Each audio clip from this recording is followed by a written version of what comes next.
안녕하십니까. 커말 2급 필기 강사 권우석입니다. 자, 2015년 2회 핵심 기출문제 풀이를 시작을 하겠습니다. 2015년 2회 모든 기출문제를 다 풀이하는 것은 아니고요. 이전에 말씀드렸던 문제들은 제외하고 좀 생소한 문제 위주로 정리해서 말씀을 드리겠습니다. 그래서 뭐 반복해서 출제되는 문제들을 계속 반복해서 풀이하실 필요는 없습니다.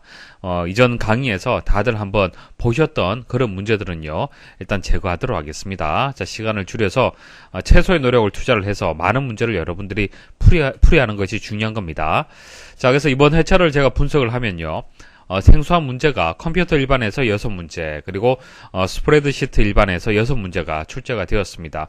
자, 무난하게 출제가 되었다고 볼 수가 있겠죠. 자, 20문제 중에서 14문제, 이것도 14문제가 쉽게 출제가 되었다는 얘기예요. 그죠? 기존의 기출문제가 반복해서 출제가 되었다는 얘기입니다. 자, 물론 약간의 응용은 필요합니다. 100% 동일하게 출제되는 경우는 잘 없어요. 약간 문제가 변형이 되어서 출제가 되는 겁니다. 그래서 문제를 풀이할 때 단순히 문제답 이렇게 외우지 마시고요. 가급적이면 이해를 하시고 문제 풀이를 하실 수 있도록 그렇게 학습을 하셔야 됩니다. 그래야만 이제 응용되는 문제들도 여러분들이 풀이를 할 수가 있는 겁니다. 다음 중 인터넷 전화와 가장 관련이 있는 기술은 자, 인터넷 전화. 여러분들 댁에 개통된 그 전화가 KT에 신청하는 이제 일반적인 전화가 있을 거고요. 그리고 다른 이제 통신사를 통해서 인터넷 전화를 이제 개통하는 경우가 있을 겁니다. 그래서 인터넷 전화라는 것은 말 그대로 인터넷 기반의 이제 전화를 얘기를 하는 겁니다. 자, 이것을 VoIP라고 합니다. VoIP. 보이스, 여기서 V가 뜻하는 것이 보이스를 뜻하는 거예요. 그래서 인터넷 전화를 보통 이제 VoIP라고 합니다. 자, 그리고 나머지 용어들도 한번 정리를 해드릴게요. 일단 IPTV, IP는 인터넷 프로토콜을 IP라고 얘기를 하죠. 그래서 인터넷 기반의 TV를 생각을 하시면 됩니다. 그래서 뭐 인터넷으로 해서 이제 실시간 방송을 볼 수도 있고, 자, VOD, 그러니까 지나간 방송을 여러분들이 선택해서 볼 수 있는 서비스, 그죠?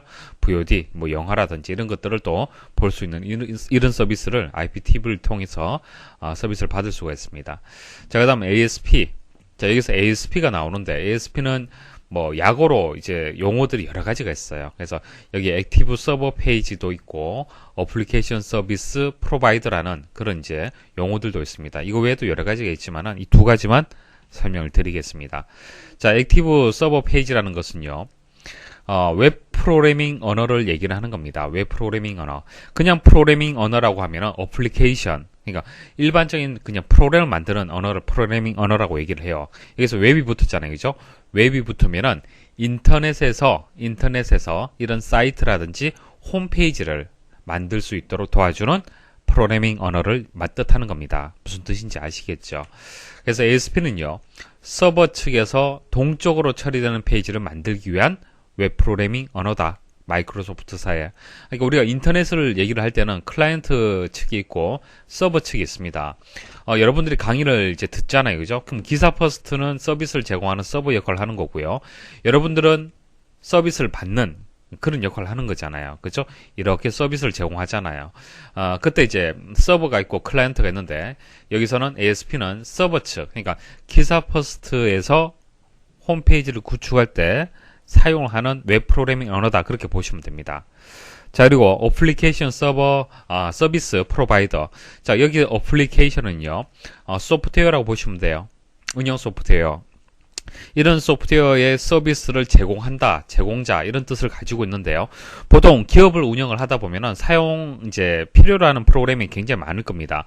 자, 그런 것들을 매번 구매를 하게 되면은 비용이 많이 들잖아요. 그렇죠? 그래서 소프트웨어를 판매하지 않고요, 일정한 요금을 받고 인터넷을 통해서 임대해주는 서비스 제공자, 이것을 ASP라고 하는 겁니다. 무슨 뜻인지 아시겠죠? 그러니까 우리가 기업을 운영을 하면은 ASP를 통해서 프로그램을 임대를 받을 수 있다는 뜻이에요.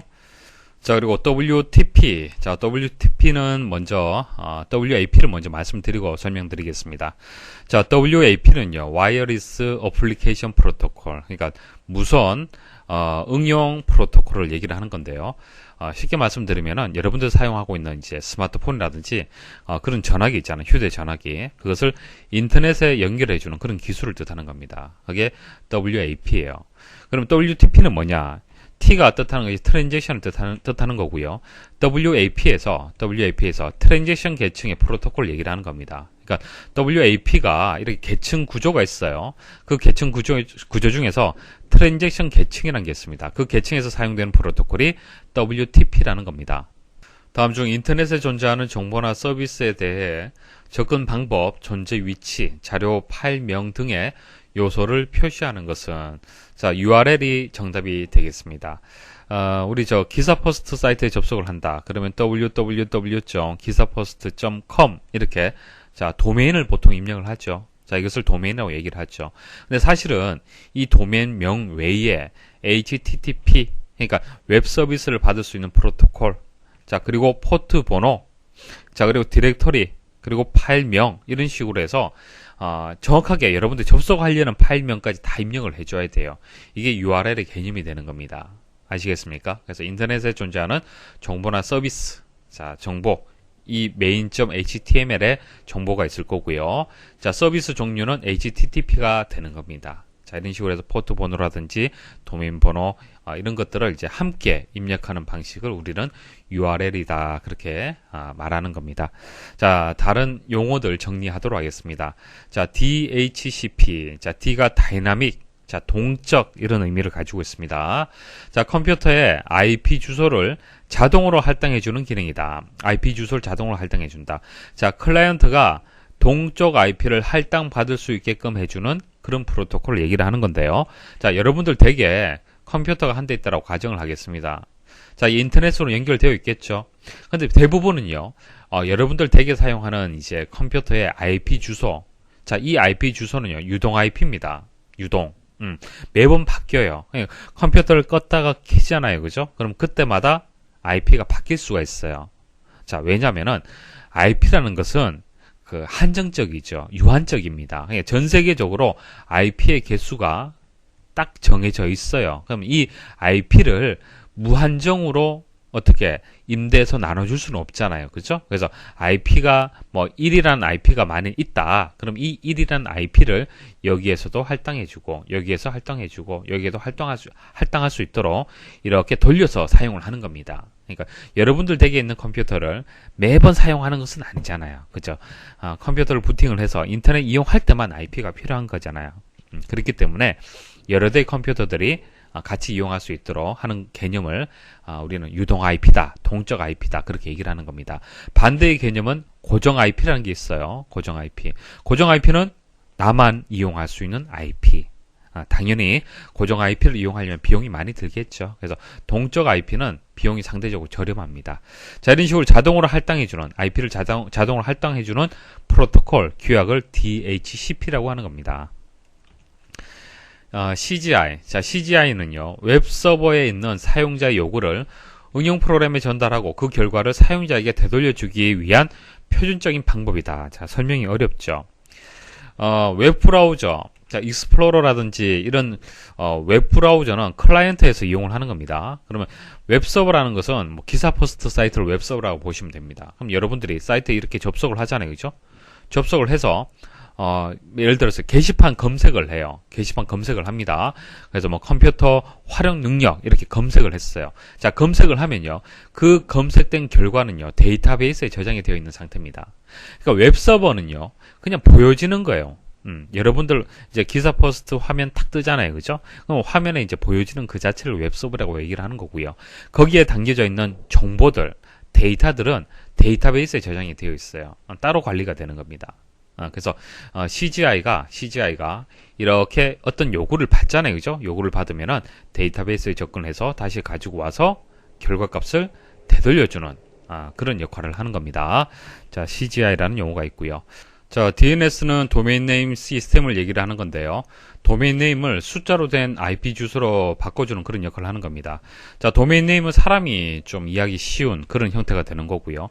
사실 컴퓨터는요, IP 주소를 인식을 하는 겁니다. 그래서 숫자로 되어 있는 IP 주소를 인식을 하기 때문에 이게 서로 이제 변환해주는 그런 역할을 하는 어떤 시스템이 필요하겠죠. 그것을 DNS라고 하는 겁니다. 다음 중 컴퓨터에 사용하는 ASCII 코드에 관한 설명으로 옳은 것은 보통 우리 PC 생각하시면 됩니다. 자, PC에서 사용하는 문자 코드가 ASCII 코드가 되는 거예요. 키보드에 뭐 숫자라든지 영문자라든지, 그런 문자들 있죠. 그 문자들이 컴퓨터 내부적으로 코드화 되어서 이제 저장이 되고 이용이 됩니다. 그때 코드 방식이 ASCII 코드란 얘기입니다. 자, 그럼 ASCII 코드에서 간단하게 일단 설명드리고 보기 한번 보도록 할게요. 자, ASCII 코드는요, 미국 표준협회에서 만든 코드입니다. 그래서 아메리칸 스탠다드, 그런 약자가 되겠죠. 7개 비트로 구성이 되어 있습니다. 그래서 이에 7승기의 정보를 표현할 수가 있죠. 그래서 128개, 그러니까 128개의 코드를 만들어낼 수가 있습니다. 그래서 영문자, 뭐 소문자, 대문자, 뭐 특수문자 이런 것들 다 표현할 수가 있겠죠. 통신 제어용으로 보통 이용이 되고 PC에서 주로 사용이 되고 있는 그런 이제 코드가 되겠습니다. 존 비트라는 영역이 3개의 비트로 구성이 되어 있고요. 그 다음 디지트 비트라는 4개의 비트가 또 구성이 되어 있습니다. 그리고 제일 앞에는 페리티 비트라는 것이 또 하나 부여가 됩니다. 그래서 실제 데이터가 저장되는 영역은 여기서부터 여기까지가 되고요. 페리티 비트는 오류를 검출하기 위해서 필요한 비트가 되겠습니다. 그러니까 오류를 검출한다는 개념이 이런 거예요. 만일 A라는 문자를 ASCII 코드로 만들어서 이렇게 전송을 하잖아요. 그죠? 그러면 A라는 이 코드가 제대로 된 7비트의 문자로 전송이 돼야 되는데 잘못 전송이 될 수 있다는 얘기예요. 그래서 앞에 이제 페리티 비트를 하나 또 부여를 해서 어떤 규칙이 있어요. 그것을 받는 측에서 어떤 계산을 하게 되면은 이게 오류가 있다 없다 판단을 할 수가 있습니다. 그래서 페리티 비트가 이렇게 부여가 되는데요. 근데 보기 1번을 보시면은 페리티 비트를 이용하여 오류 검출과 교정이 가능하다 이렇게 되어 있잖아요. 그죠? 근데 교정은 안 돼요. 오류가 있는지 없는지는 검출 가능하지만은 교정은 안 됩니다. 교정을 하려면은 해밍 코드라는 것을 이용을 해야 돼요. 그래서 이제 설명이 틀렸습니다. 자, 다음 2번 표준 ASCII 코드는 3개의 존 비트와 4개의 디지트 비트로 구성되며 금방 말씀드렸죠. 주로 대형 컴퓨터에 범용 코드로 사용된다. 아니죠. PC에서 보통 이용이 된다. 그렇게 말씀을 드렸습니다. 3번 표준 ASCII 코드는 7비트를 사용하여 영문, 대소문자, 숫자, 문자 부호, 특수 제어 문자 등을 표현한다. 이거 맞는 설명이에요. 128개가 되기 때문에 충분히 표현할 수가 있습니다. 자, 4번 확장 ASCII 코드. 확장 ASCII 코드라는 것은 FCDIC을 얘기를 하는 겁니다. FCDIC은 8개 비트로 구성이 됩니다. 존 비트 4개, 디지트 4개. 근데 멀티미디어 데이터 표현에 적합하도록 확장된 코드표다 이렇게 되어 있는데 아닙니다. 이것은 중대형 컴퓨터에 사용할 수 있도록, 이건 PC잖아요. 그죠? 그래서 1개 비트를 더 추가를 해서, 그럼 코드가 그만큼 많이 나오잖아요. 그래서 중대형 컴퓨터에 사용할 수 있도록 만든 거고요. 그리고 기본적으로 ASCII 코드가 됐든 FCD 코드가 됐든 이것은 문자 코드예요. 자, 문자를 표현하는 코드가 되기 때문에 멀티미디어 데이터를 표현하기에는 부적합하다. 맞지 않다. 그렇게 기억을 하시면 되겠습니다.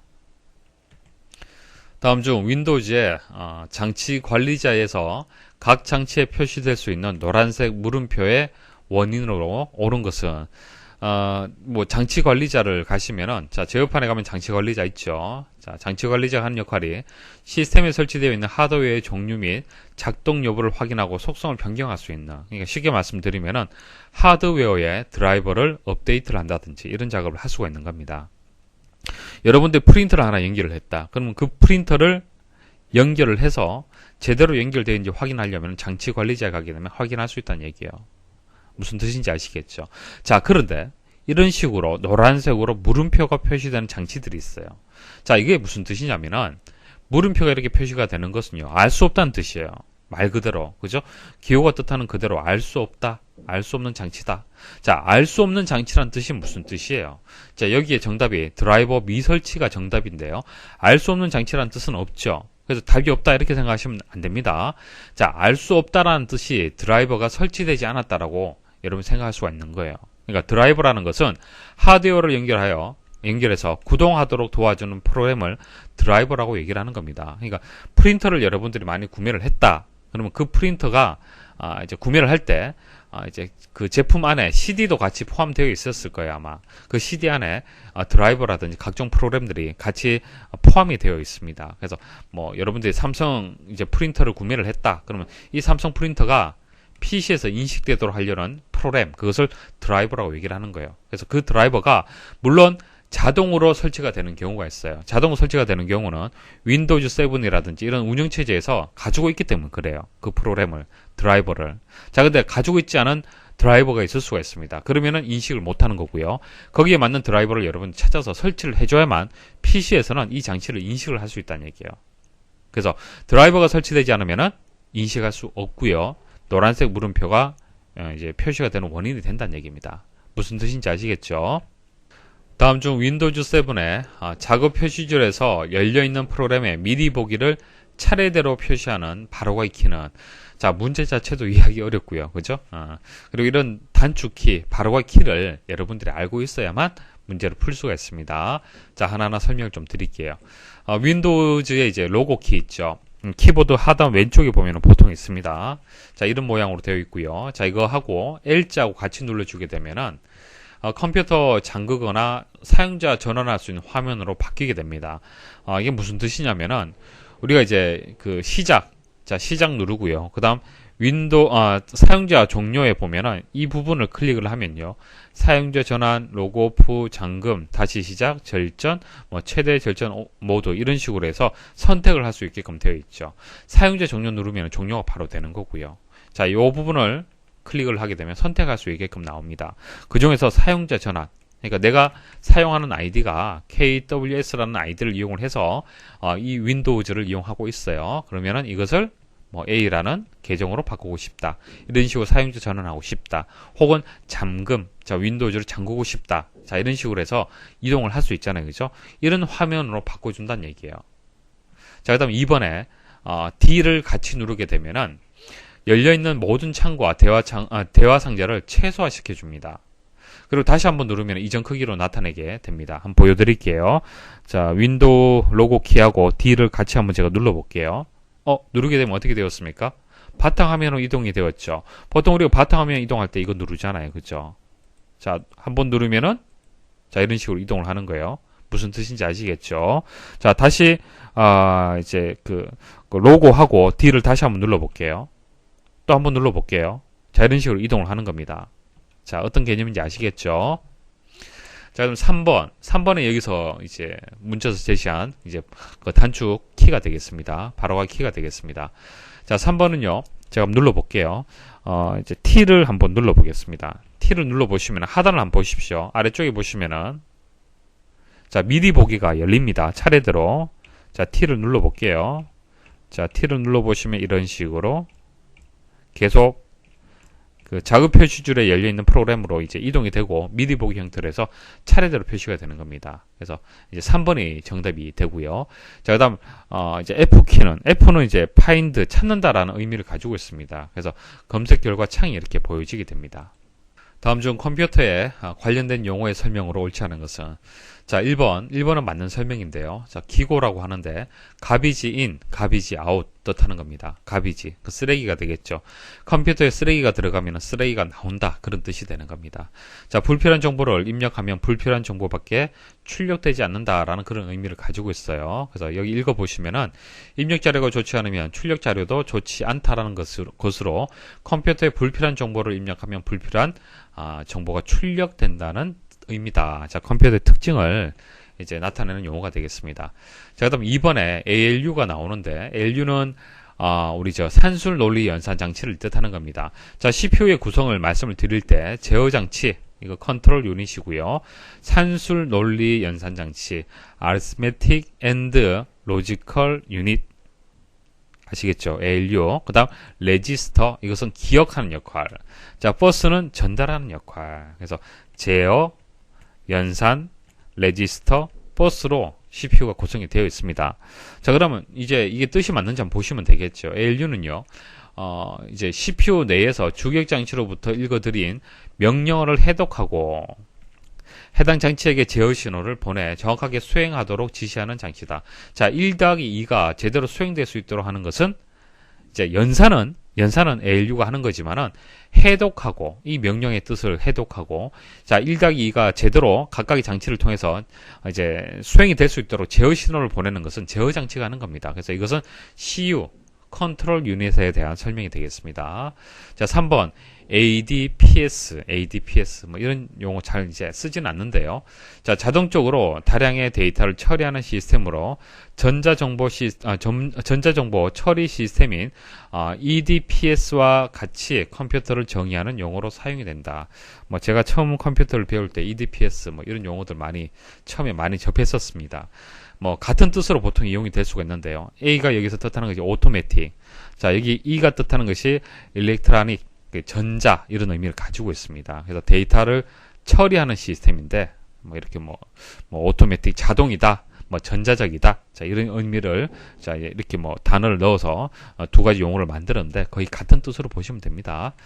그래서 3번은 맞는 설명이고요. 자, 4번 CPU 컴퓨터의 가장 중요한 부분으로 두뇌와 같죠. 사람으로 치자면은 자, 명령을 해독하고 산술 논리 연산이나 데이터 처리를 실행하는 장치다. 맞죠? 다음 중 아래 워크시트에서 A 첫 번째에서 B 두 번째 영역을 선택한 후 채우기 핸들을 이용하여 B 네 번째 셀까지 드래그 했을 때 A 네 번째에서 B 네 번째 영역의 값으로 오른 것은 자, 여기 오른쪽에 있는 워크시트를 보시면 됩니다. 자, 여기 보시면은 A 첫 번째에서 B 두 번째까지 영역을 선택을 하고 이렇게 아래로 내렸다는 뜻이고요. 그때 이제 A 네 번째에서 B 네 번째 영역의 값이 어떻게 되느냐 계산을 해봐라. 자, 그런 문제가 되겠습니다. 자, 일단 문자를 하나 선택을 해서 채우기 핸들을 이용해서 이렇게 드래그를 하게 되면 복사가 돼요. 문자 데이터는 일단 복사가 됩니다. 그거 하나 기억을 하시고요. 그 다음 숫자 있죠. 숫자도 마찬가지예요. 이렇게 드래그를 하게 되면 그대로 복사됩니다. 복사가 되는데 자, 그런데 자, 여기 보시면 한 셀을 선택해서 드래그 복사잖아요. 그죠? 자, 복사가 되는데 이제 일식 증가를 시키고 싶다. 그럴 때는 컨트롤 키를 같이 눌러서 드래그를 하게 되면 일식 증가가 돼요. 자, 그런 특징을 가지고 있습니다. 이게 가장 기본이에요. 이건 기본적으로 여러분들 아셔야 됩니다. 자, 그 다음 두 셀, 여기서는 이제 셀을 이렇게 영역이 된 거죠. 그러니까 이거는 이제 일, 이거는 문자가 아니고요. 사실 이거는 날짜 형식이 되는 겁니다. 이건 요일이잖아요. 요일이란 것은 이제 일, 월, 화, 수, 목 이와 같은 형식으로 해서 증가가 되는 겁니다. 자, 이런 요일, 날짜의 개념으로 보셔야 됩니다. 이것은 날짜 개념으로 보셔야 되고요. 그래서 이 날짜 개념으로 되어 있는 이 값이 연속되어 있는 경우, 이렇게 연속되어 있잖아요. 그죠? 연속되어 있을 때는 이 값과 이 값, 첫 번째 값하고 두 번째 값의 차이 값을 계산해서 그 다음 이제 셀에 이제 값이 이제 표시가 되는 겁니다. 1 다음에 월이죠. 간격이 1이지 않습니까? 그럼 월 다음에 그 다음 간격이 1인 화가 들어가는 거고요. 그 다음 1인 수가 들어가는 겁니다. 이해하시겠습니까? 그래서 범위를 이렇게 선택해서 복사를 하든 이렇게 선택해서 복사를 하든 결과는 동일해요. 자, 이렇게 선택을 하고 그 다음 B 부분 보도록 하죠. 자, 1하고 2하고 이렇게 범위 선택을 했잖아요. 이것도 마찬가지입니다. 간격이 1이잖아요. 그죠? 그러면 1. 자, 1. 자, 이런 식으로 증가가 되는 겁니다. 그래서 결과는 자, 이렇게 이제 2번이 정답이 되는데요. 일단 숫자 데이터만 제가 한번 실습을 통해서 한번 보여드릴게요. 나머지는 조금씩 다른데요. 규칙은 비슷합니다. 자, 하나의 셀을 선택을 해서 드래그를 하게 되면 복사가 됩니다. 일단 복사가 돼요. 숫자 데이터는. 자, 그 다음 컨트롤 키를 누르고 한번 내려볼게요. 일식 증가되죠. 자, 두 셀의 범위를 선택을 했을 때는 첫 번째 셀의 값하고 두 번째 셀의 값의 증감, 차이 값만큼 증감 처리가 되는 겁니다. 자, 그래서 이렇게 한번 드래그를 해볼게요. 자, 드래그를 하게 되면은 5, 7, 9. 자, 간격이 2가 되기 때문에 3 다음에 5가 되는 겁니다. 자, 그 다음 컨트롤 키를 한번 눌러볼게요. 자, 컨트롤 키를 누르게 되면은 복사가 됩니다. 13, 13, 13. 자, 그 다음 혼합 데이터라는 것은 숫자하고 문자가 혼합되어 있는 데이터를 얘기를 하는 겁니다. 그래서 하나의 셀을 선택해서 드래그를 했을 때는 가장 오른쪽에 있는 숫자는 일식 증가되고요. 나머지는 복사가 돼요. 자, 설명이 좀 어려울 수가 있는데 보세요. 이런 뜻입니다. 자, 숫자, 문자, 숫자죠. 숫자가 제일 오른쪽에 있어요. 그죠? 오른쪽에 숫자가 있습니다. 그랬을 때는 오른쪽에 있는 숫자가 이렇게 일식 증가가 된다는 얘기예요. 나머지는 그대로 복사가 되고요. 자, 그 다음 만일 1가라고 되어 있다. 그러니까 오른쪽에 숫자가 없다. 그러면은 숫자만 일식 증가되고 문자는 그냥 복사가 됩니다. 그러니까 오른쪽에 숫자가 있을 때하고 좀 다르죠. 오른쪽에 숫자가 없을 때는 그냥 숫자는 일식 증가, 문자는 그냥 복사 그렇게 보시면 됩니다. 자, 하나의 셀을 선택하고 컨트롤 키를 눌러서 이제 드래그를 하게 되면 복사가 돼요. 그대로 복사가 됩니다. 자, 두 셀을 선택해서 드래그를 했을 때는 숫자는 첫 번째 값하고 두 번째 값의 차이만큼, 그러니까 이렇게 범위가 이제 선택이 이렇게 두 개의 셀을 선택을 했을 때는 첫 번째하고 두 번째 어떤 그 값의 차이만큼 증감 처리가 된다는 얘기예요. 그래서 숫자는 그렇게 처리가 되고 문자는 그냥 복사가 됩니다. 자, 그다음 컨트롤 키를 눌렀을 때는 그냥 복사가 돼요. 컨트롤 키 누르면 복사가 됩니다. 자, 날짜 형태는 뭐 1월 1일, 1월 2일 이런 형태가 되겠습니다. 자, 여기서 이제 1, 월 이게 날짜 형태라고 보시면 돼요. 요일이 날짜잖아요. 그죠? 자, 그래서 하나의 셀을 선택해서 드래그를 하게 되면 1일 단위로 해서 증가가 됩니다. 그러니까 요거 하나 선택해서 드래그를 하잖아요. 그죠? 일씩 증가가 되는 거고요.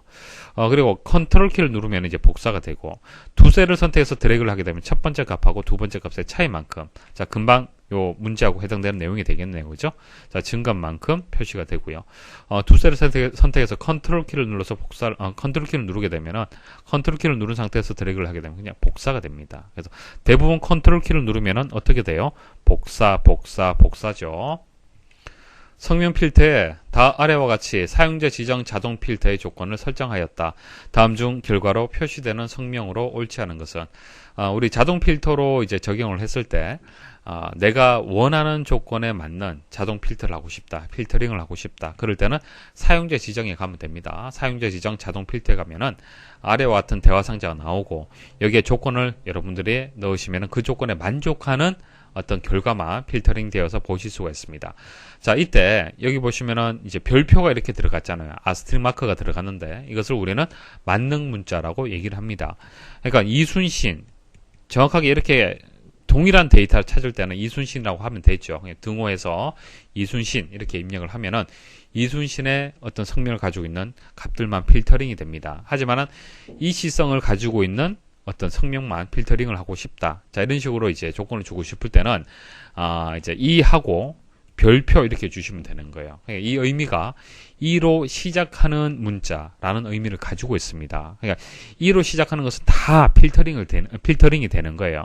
자, 그다음 여기 보면은 연하고 앞뒤로 별표가 들어갔죠. 연하고 앞뒤로 이렇게 들어갔습니다. 자, 그러면 이 뜻은 뭐냐면은 연이 포함되는 이런 뜻을 가지고 있어요. 그래서 2로 시작하는 이라고 하게 되면 예를 들어서 이연. 자, 이가 무조건 앞에 있어야 돼요. 자, 연이 포함되는 했을 때는 연이 뭐 처음에 있던 뭐 끝에 있던 가운데 있던 상관이 없습니다. 연만 포함되어 있으면 되는 거예요. 자, 어떤 조건인지 아시겠죠? 그리고 이 조건하고 이 조건이 또는이라고 연결되어 있습니다. 오하죠. 이 조건을 만족해도 되고 이 조건을 만족해도 된다는 얘기입니다. 자, 그럼 성명은 옳지 않은 것이 어떤 것이 되겠습니까? 남이수가 되겠네요. 남이수. 남이수는 2로 시작하는 것도 아니고요. 연이 포함된 것도 아닙니다. 그래서 1번이 정답이 되겠습니다. 다음 중 수식 입력줄에 아래의 수식을 입력하였을 때 결과로 옳은 것은 자, 트림 함수하고 프라퍼 함수하고 이렇게 이용이 되었습니다. 자, 일단 이렇게 중첩해서 함수가 이용이 되었을 때는 안쪽부터 하나하나 해결해 나가시면 됩니다. 자, 이거 먼저 첫 번째 처리하고 이 첫 번째 처리 결과를 가지고 트림 함수를 이용을 해서 처리를 하시면 됩니다. 자, 일단 각각의 함수를 이해를 하셔야겠죠. 자, 프라퍼는 첫 글자만 대문자로 변환해주는 그런 함수가 되겠습니다. 그래서 굿모닝이라고 이렇게 들어갔죠. 그러면 G의 첫 번째자, G가 첫 번째잖아요. 그죠? 이것만 대문자로 이렇게 바꿔주는 거예요. 이해하시겠죠? 자, 그 다음 트림은요. 문자 앞뒤 공백을 제거해주는 역할을 하는 겁니다. 그래서 예를 들어서 트림 해서 안녕하세요 앞에 이렇게 공백이 들어있잖아요. 그죠? 그러면 이 공백을 지워주는 역할을 하는 겁니다. 그래서 안녕하세요만 이렇게 표시가 되는 겁니다. 자, 그런데 첫 번째 이게 프라퍼의 결과인 이제 굿모닝에 보시면은 앞뒤로 문자가 공백이 없어요. 그래서 뭐 트림 함수를 사용을 하나 안 하나 결과는 동일하게 되겠습니다. 그래서 2번 굿모닝이 되겠습니다. 중간에 있는 공백은 제거 안 됩니다. 다음 중 수식의 결과가 다른 색과 다른 것은 자, 두 개의 함수를 이용을 했습니다. search 함수하고 find 함수가 이용이 되었는데요. 두 함수 모두 이제 찾는 이제 그 값의 위치를 반환해주는 그런 함수가 되겠습니다. 그래서 인수가 찾는 값 그리고 텍스트 이게 대상이 됩니다. 그다음 시작 위치 이렇게 들어가는데 시작 위치는 이제 생략할 수 있습니다. 자, 하나 예시 한번 보도록 할게요. 자, 서치에서 대문자 A를 찾는 거예요. 텍스트에서. 그럼 이 텍스트에서 대문자 A가 어디 있습니까? 첫 번째 있죠. 첫 번째. 그래서 결과가 1이 되는 거예요. 1이.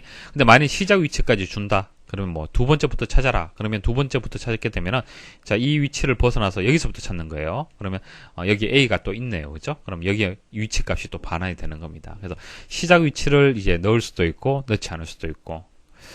자, 이렇게 넣는데 일단 서치하고 파인드 함수가 차이점이 뭐냐면은 서치 함수는 대소문자를 구별하지 않습니다. 근데 파인드 함수는요. 대소문자를 구분합니다. 그러니까 여기 서치 함수에서 A 대문자 A를 넣었잖아요. 그죠? 대문자를 넣든 소문자를 넣든 무조건 첫 번째 알파벳 A가 찾게 되는 거고 그 위치 값인 1이 반환이 되는 겁니다. 자, 그럼 서치 함수 소문자 A인데 소문자 A라 하더라도 대소문자 구분하지 않기 때문에 이것도 1이 되는 거예요. 자, 그 다음 3번 파인드는요. 대소문자 구분합니다. 소문자 A를 찾아야 돼요. 소문자 A가 하나, 둘, 셋, 넷, 다섯, 여섯 번째에 있네요. 자, 대문자 A는 첫 번째에 있네요. 그래서 3번이 정답이 되겠습니다.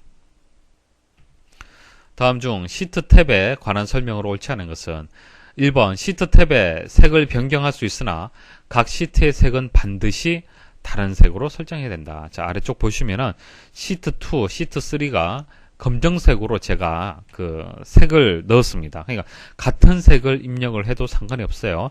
탭의 색을 선택을 할 때 같은 색을 주셔도 됩니다. 그래서 1번이 정답이 되고 2번 시트 탭을 더블 클릭하여 시트 이름을 변경할 수 있다. 그러니까 오른쪽 버튼 클릭을 해서 바로가기 메뉴에서 이름을 바꿀 수도 있지만은 여기서 바로 더블 클릭해서 이름을 바꿀 수도 있습니다. 3번 시트 탭의 바로가기 메뉴에서 모든 시트 선택을 클릭하여 전체 시트를 그룹 설정할 수 있다. 여기 보시면은 모든 시트 선택이 있죠. 그럼 모든 시트가 선택이 되는 겁니다. 한 번에. 자, 시트 탭의 바로가기 메뉴에서 삭제를 클릭하면 자, 삭제 여기 있네요. 자, 시트를 삭제할 수 있다. 뭐 당연한 얘기가 되겠네요. 다음 중 엑셀 파일의 암호 설정에 관한 설명으로 옳지 않은 것은 1번 암호는 대소문자를 구별하지 않는다. 자, 암호를 특성을 한번 생각을 해 보십시오. 암호는 좀 다양한 어떤 그 문자의 배열을 만들 수 있어야 됩니다. 그렇기 때문에 대소문자를 구별을 합니다. 자, 1번이 정답이 되고요. 자, 2번 암호를 잊어버리면 복구할 수 없다. 뭐 이게 당연한 얘기죠. 3번 암호는 파일 저장 시 일반 옵션에서 이제 쓰기 암호와 열기 암호로 구분하여 설정할 수 있다. 자, 이렇게 파일을 하나 만들었잖아요. 그죠? 저장을 할 때, 여기 보시면은 도구에 가시면은 일반 옵션이 있습니다. 그럼 일반 옵션에 가서, 여기 보면은 열기 암호, 쓰기 암호를 입력을 할 수 있도록 되어 있습니다. 자, 그래서 3번은 맞는 설명이고요. 4번, 쓰기 암호가 설정된 파일을 읽기 전용으로 열어 수정한 경우, 동일한 파일명으로 저장할 수 없다. 이거, 맞는 설명이죠. 자, 이런 뜻입니다. 그러니까 만일 우리가 지금 파일을 하나 이제 저장을 해요. 저장을 할 때 쓰기 암호를 이렇게 입력을 했습니다. 자, 쓰기 암호를 입력을 했다는 얘기는 뭐 A라는 파일이 있으면 이 A라는 파일의 내용을 바꿀 수가 없어요. 수정할 수가 없습니다. 무슨 뜻인지 아시겠죠? 자, 그런데 이 파일을요, 쓰기는 할 수 없지만 열기는 할 수 있어요. 그러니까 읽기 전용으로 해서, 그러니까 수정할 수는 없고요. 읽기 전용으로 해서 열어서 수정을 할 수 있습니다. 근데 수정을 했는데 이 A라는 파일로 저장할 수 있는 것이 아니라, 그러니까 덮어쓰기 할 수 있는 것이 아니라 B라든지 C라든지 다른 이름으로 저장을 해줘야 돼요. 다른 이름으로. 동일한 파일명으로 저장할 수는 없습니다.